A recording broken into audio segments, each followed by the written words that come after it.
xubno ka tirsan golaha wasiirada Somaliland oo safar shaqo ku jooga magaalada Burco ayaa kormeer ku tagay mashaariic horumarineed oo xukuumadda Somaliland ka wado gobolka Togdheer gaar ahaan mashruuca deegaanka beer iyo sidoo kale warshada wax soo saarka ee magaceeda loo yaqaano Ilays wafdidan wasiirada oo ka socda gudida dhaqaalaha qaranka mas'uuliyiinta warshada saabuunta ee Ilays halkaas oo ay kormeereen qaybaha kala duwan ee warshadaasi ka kooban tahay warshadan oo ah warshada ugu weyn warshadaha ku yaala guud ahaanba gobolka Togdheer ayaa waxa wasiirada warbixin ka siiyay gudoomiyaha shirkadaasi Nuur Ducaale waxaan hadaladiisi kamid ahaa maanta waxaan soo booqday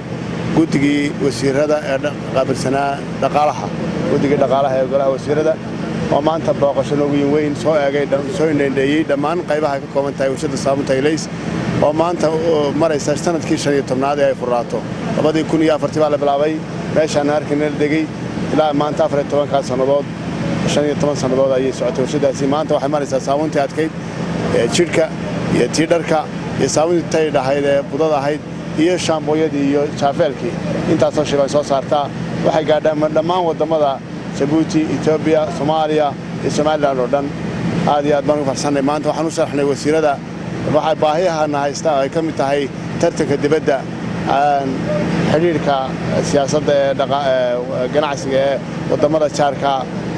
dhammaan waxaan u sharaxnay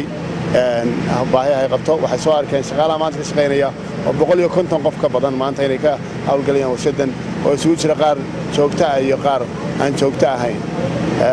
aad iyo aad baan ugu faraxsanahay in soo booqdaan wasiirka ganacsiga oo 9 wasiir iyo 8 wasiir iyo bankiga haystay ayaa maraya wasiirka wasaaradda ganacsiga dalxiiska iyo sidoo kale warshadaha Maxamuud Xasan Saad ayaa ka warbixiyay qiimaha warshadan ugu fadhido guud ahaanba qaranka waxaan ahayn gudiga dhaqaalaha qaranka Soomaaliland inta yada ku dhawaxay soo raacay waxa weeye dawladdu ihtimaam way siinaysaa ilaha dhaqaale sida u socdaan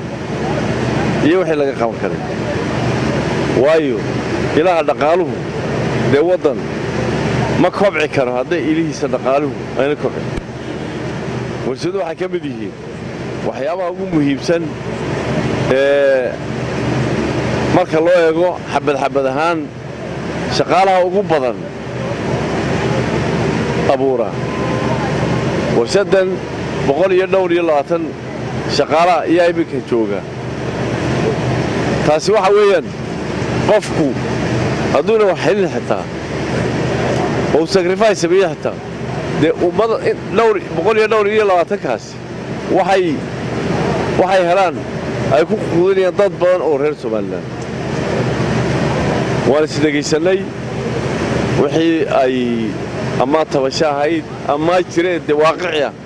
ee hor taagan warshadaha way noo soo gudbiyeen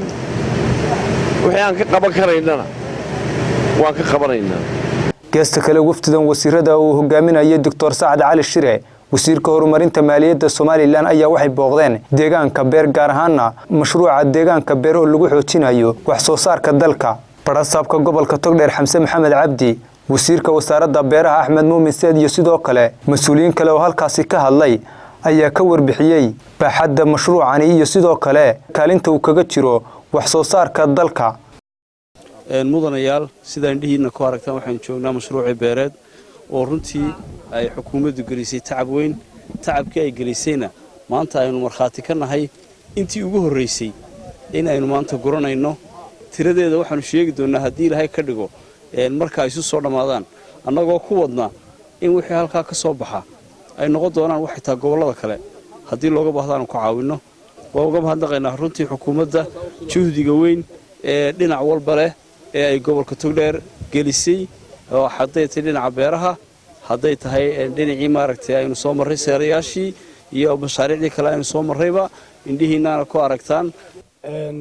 siirkan hadda imika aad arkaysaan hadda la jaraya waxa weeye siirkii sanadkii hore aan ku ridnay taas waxay ku tusaysaa carradeenu in aad u wanaagsan tahay oo haddiinu wax kala soo baxan idhaahno ay waxayna soo saarayso way sanadkii hore roobku waa ka yaraaday dabadeedna siirku dhulku iskaga jiray markii kanaaladii aan naga caawisay hay'adda FOW oo runtii 3 kanaal oo odaya xun iyo janaale iyo maxato kanaala halka soo mara roobka dusha ka daaya inta badan waxa uu matalayo kanaalada halka soo mara biyo socda maro marmar inagu soo joognibaan yani bada saabka halkeen biyo socda laba arrimood baa laga faa'iideeyo wixii ka soo go'ay raashin ahaan iyo calafka xoolaha wax la cunaba runtii haddaynu dalkeena wax kala soo baxno wasiiraan muxuu ugu faa'iideynaa marka runtii shaqaalaha wasaaradda oo imika aad arkaysaan 10 baa ku jira gabdhaha marka laga reebo 30 waa wiilal iyo 15 shaqaalaha oo iyagu joogto u shaqeeya oo waliba mishaarkooda 3 biloodna aan banka u soo dhignay burco oo loo soo wareejiyay oo lacagtooda u taala Cabdiraxmaan Trike telefishinka Horyaal magaalada Burco.